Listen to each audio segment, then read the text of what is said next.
Assalamualaikum warahmatullahi wabarakatuh. Perkenalkan, nama saya Herti dari kelas MAN 19F, NIM 105721120 kelas MAN 19F. Ingin menjelaskan tentang metode proyeksi kualitatif dan studi case yang berhubungan tentang metode proyeksi kualitatif. Pengertian metode kualitatif adalah metode proyeksi yang didasarkan pada data yang bersifat kualitatif.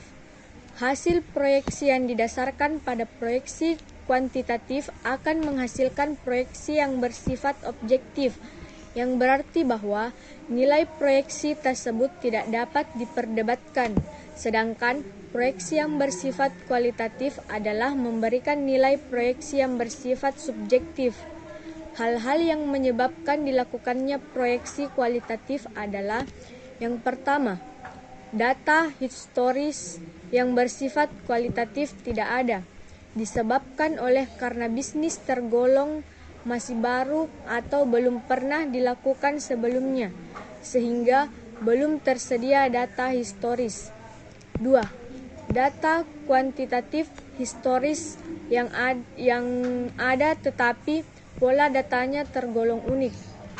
Pola data yang unik akan menyulitkan dalam memilih metode proyeksi secara kuantitatif.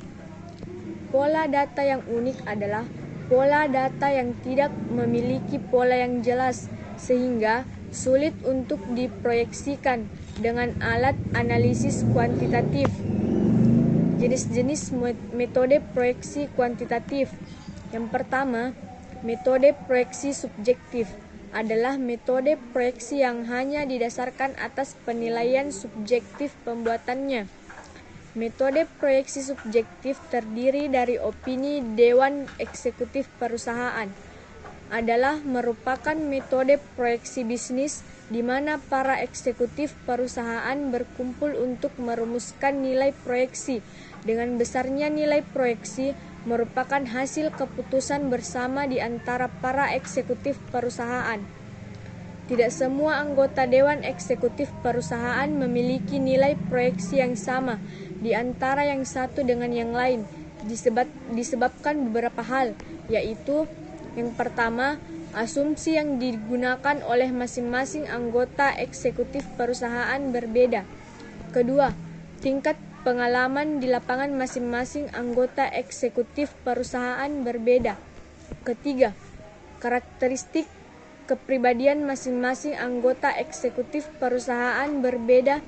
Ada anggota eksekutif optimis dan ada juga yang pesimistis.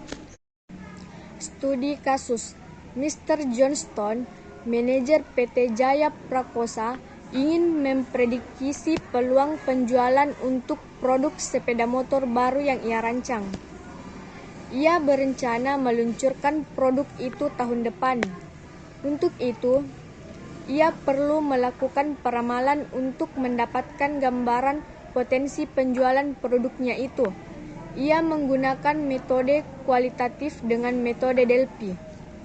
Untuk terlaksananya metode ini, ia harus melibatkan banyak pihak, yaitu para staf, kuisioner, pengirim atau penyebar, dan perangkum hasilnya untuk dipakai para ahli dalam menganalisisnya.